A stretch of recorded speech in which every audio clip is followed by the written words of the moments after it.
18 जुलाई 2026 एक आम सी सुबह थी। बाकी शहरों में, दिल्ली जैसे शहर में एक अलग ही बात चल रही थी।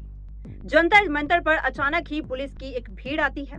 सोनम वांगचुक को, जो पिछले 20-21 दिनों से भूख हड़ताल पर बैठे हुए थे, उन्हें उठाती है और अपने साथ प्रदर्शनकारियों के बीच से लेकर जाती है और अस्पताल ले जाती है। जिसके बाद कांग्रेस जनता पार्टी के फाउंडर अभिजीत दीपके भी अनिश्चितकालीन भूख हड़ताल का अनाउंसमेंट कर देते हैं। अपना शुरू कर रहा हूँ। हमारा 20 जुलाई का मार्च भी होगा और मेरा अनशन भी जारी रहेगा। इन लोगों को लग रहा है ये सोनम सर को अंदर करके इस सोनम सर को यहाँ से उठाकर आंदोलन खत्म कर सकते हैं। आंदोलन खत्म नहीं होगा। प्रोटेस्ट के बीच एक महिला सीजेपी के फाउंडर के ऊपर स्याही तक फेंक देती है। आम आदमी पार्टी के सुप्रीमो अरविंद केजरीवाल, मनीष सिसोदिया से लेकर हर किसी का बयान इस पर सामने आया। आखिर इस पूरे मामले पर क्या चल रहा है, आइए इस वीडियो में जानते हैं। नमस्कार, आप देख रहे हैं एंकर लेंस। मैं हूं ऋचा कुमारी और आज आपके साथ एक अहम मुद्दे पर बात करने वाली हूं, सीजेपी प्रोटेस्ट। जहां पर एक तरफ चल रहा है कि लोग कह रहे हैं कि सबसे पहले मैं अपना मुद्दा बताती हूँ, अपनी एक बात बताना चाहती हूँ। लोग कहते हैं कि अभिजीत दीपके जो है अमेरिका से इंडिया आए खास इसके लिए कि उनको टिकट मिल सके। ठीक है, अगर ऐसे ही चीज है तो मोदी जी इस बात को रॉन्ग प्रूफ क्यों नहीं कर सकते? क्यों एक वो इस्तीफा लेकर सभी बच्चों को न्याय दे सकते हैं, उनको आश्वासन दे सकते हैं कि आपके साथ आगे बुरा नहीं होगा। बजाय इसके वो लोग क्या करते हैं, जो 20-21 दिन पर अनशन पर बैठे हैं उन्हें दिल्ली पुलिस द्वारा उठा लिया जाता है। बीजेपी सरकार की ओर से एक भी बयान सामने नहीं आता। सीजेपी के फाउंडर अभिजीत दीपके भी खुद भूख हड़ताल के लिए अनाउंसमेंट कर देते हैं, जो कि खुद माइग्रेन की पेशेंट है। आप मुझे बताइए, आज भारत में कितना आसान है अपनी बातों को रखना। अगर आप अपनी आवाज उठाते हैं तो ये जो खाकी वर्दी पहने हुए हैं ना, ये गुंडों की तरह बन के आते हैं और आपका मुंह बंद करा देते हैं। आपको पूरा मामला बताते हैं। एक आम से सुबह थी ऐसा हमें लगा, लेकिन सुबह सुबह खबर आती है कि सोनम वांगचुक, जो पिछले 21वां दिन था, आज 21वां दिन था, पिछले 20 दिनों से जो अनशन पर बैठे थे, उनकी तबीयत बिगड़ती हुई नजर आई। जिसके बाद पुलिस वाले जो थे वो तुरंत आके उनको उठाकर अस्पताल ले जाते हैं। प्रोटेस्टर्स मना करते हैं, वांगचुक भी कहते हैं मैं ठीक हूँ, मुझे नहीं जाना, लेकिन उनको उठाकर ले जाया जाता है। जिसके बाद उनकी पत्नी का बयान आता है कि बिना उनके परमिशन से, बिना डॉक्टरों की परमिशन से अगर उनको कोई भी दवाई दी गई तो अच्छा नहीं होगा। अपने बयान जारी किए इस मुद्दे पर। सिंगर विशाल ने भी अपना बयान जारी किया। उन्होंने क्या कहा, आप खुद सुनिए।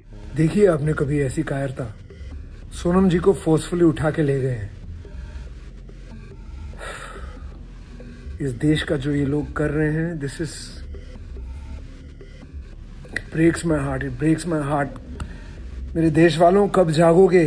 अगर अब नहीं जागोगे तो कब जागोगे? I don't know what to say, I don't know what to think, I don't know what to, I just wish I was there to help in some way. भेजा फट रहा है मेरा गुस्से से इस वक्त। इसके बाद प्रोटेस्ट जो है एक उग्र रूप ले लेती है। सीजेपी के फाउंडर जो है वो रोते हुए दिखाई देते हैं, जैसे टूटते हुए दिखाई देते हैं, जैसे इस भारत में अपनी आवाज उठा पाना इतना मुश्किल है। वो खुद अनिश्चितकालीन भूख हड़ताल का अनाउंसमेंट कर देते हैं, भूख हड़ताल पर बैठते हैं।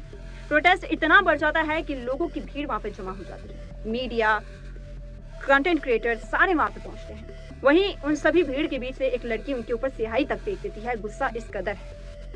इस पूरे मामले पर अरविंद केजरीवाल का बयान भी सामने आया। उन्होंने मोदी पर निशाने साधते हुए एक खास अपील की। अब सुनिए उन्होंने क्या कहा। आज सुबह सुबह जब सो के उठे तो सुनने को मिला कि सोनम वांगचुक जी को बहुत ही गलत तरीके से उठा लिया गया, उनका अनशन तोड़ने की कोशिश की गई है। सादे कपड़ों में पुलिस भेज के चारों तरफ से चादर से ढक के उनके साथियों के साथ बदसलूकी, बदतमीजी करके, धक्के मुक्के मार के उन्हें उठा के अस्पताल में भर्ती करा दिया गया। गांधी जी ने कितने लंबे लंबे फास्ट किए थे, ऐसे तो अंग्रेज भी नहीं करते थे। क्या इसी के लिए हमने आज़ादी ली थी कि एक दिन ऐसा आएगा जब हमारी सरकार हम लोगों के साथ इस तरह से बदसलूकी करेगी? मैं मोदी जी से कहना चाहता हूँ कि ये बच्चे क्या मांग रहे हैं? ये हमारे देश के बच्चे हैं, इनके साथ इस तरह की बदसलूकी करना सही नहीं है।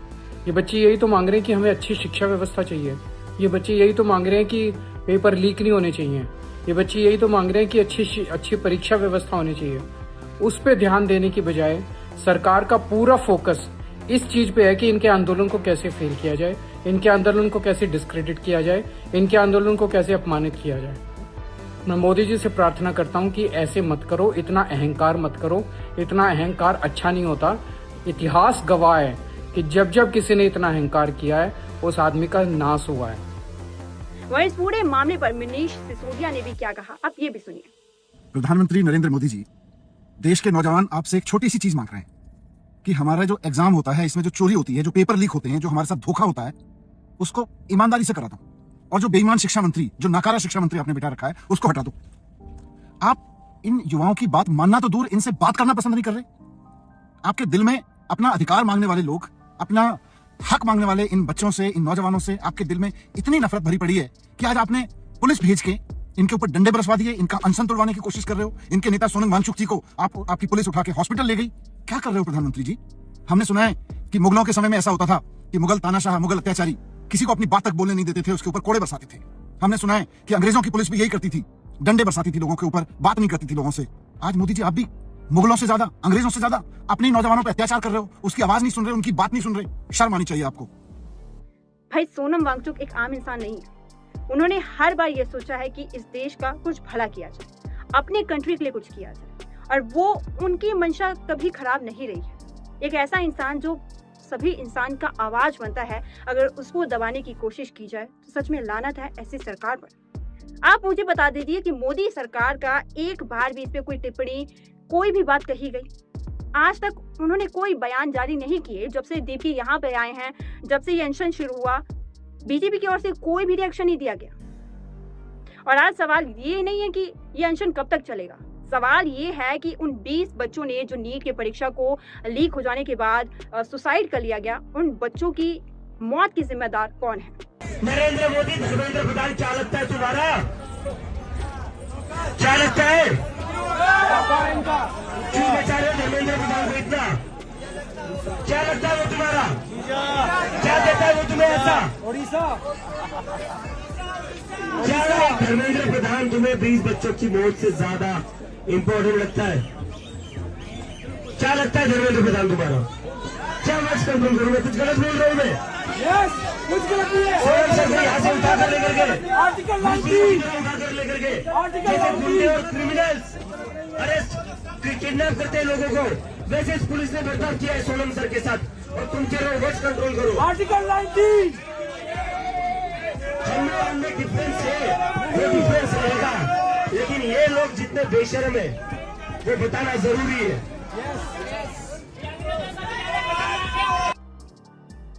उनको सजा कितनी मिली, सिर्फ एक लॉ बन जाने से उन बच्चों को न्याय नहीं मिलेगा। और अगर आज आप सब लोग आवाज नहीं उठाएंगे तो एक चीज जरूर याद रखना कि आज वो 20 बच्चे थे, कल को आपके बच्चे भी हो सकते हैं। आपका बच्चा भी इसी सिस्टम में पड़ेगा, आपका बच्चा भी इसी गवर्नेंस के बीच में रहेगा जहां हर किसी की आवाज दबा दी जाती है, किसी की सुनी नहीं जाती है। आज मोदी सरकार चुप है, सिर्फ ये इंसान अपनी आवाज उठा रहा है बिना कुछ खाए पिए। ये इंसान जो है अमेरिका से यहाँ आया हमारे लिए, मगर क्या हमें इंसाफ मिल पाएगा? क्या ये भारत सरकार हमें इंसाफ दे पाएगी? क्या इस एजुकेशन सिस्टम में कुछ बदलाव आ पाएगा, या ये एजुकेशन सिस्टम कुछ डिजर्व ही नहीं करती है? आप इस मुद्दे पर क्या कहना चाहेंगे, प्लीज हमें कमेंट्स में जरूर बताएं। और मेरी खास अपील है कि सोनम वांगचुक साहब ने बहुत कुछ किया है और वो सही इंसान है यार, उनका साथ दो ताकि आपके आने वाले फ्यूचर भी सही रहे।